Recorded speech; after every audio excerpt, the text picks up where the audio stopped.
ஐயப்பா என்ன வெயிலா இருக்கு. என்ன கதை பேசிக்கிட்டே இருக்கீங்க? அங்க இருக்கவிய களை வெட்டதில வெட்டலையா? நேரா பிடிச்சு தொலைஞ்சு வாங்க.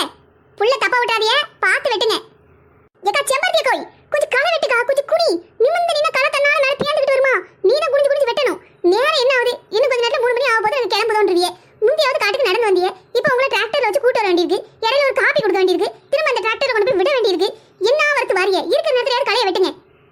பாத்தியாடி, அடுத்தவ வீட்டுக்கு போக போறவ அண்ணனுக்கு சம்பாத்தியம் பண்ணி வைக்காக்கும்.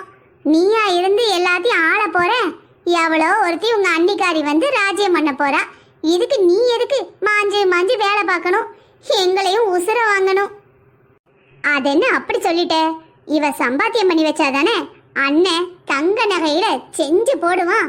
தீபாவளி சீர்வரிசை, கோயில் சீர்வரிசை, மகளுக்கு காது குத்துனா கம்மல், தாய் மாமன் தாவணி, தாய் மாமன் பட்டு, பிறந்த விட்டு கோடின்னு சாகர வரைக்கும் அண்ணங்கிட்டேந்து வாங்கலாம். இது வேற நினைப்பா?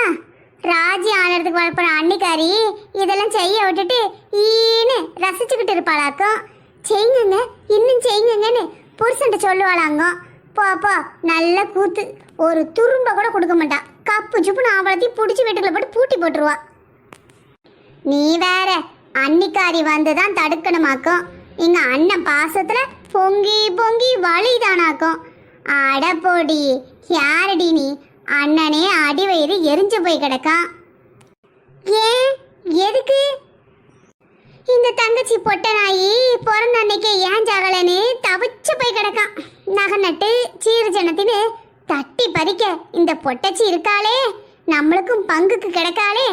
இவ இல்லைன்னா எல்லாத்தையும் நம்ம அமைக்கலாமேன்னு கோவத்துல பொங்கி கிடக்கான். அப்படியா சொல்லுதே? மறுபடி மைனிக்காரியா வர்றவளையாச்சும் ஒரு கணக்கில் சேர்த்துக்கிடலாம்.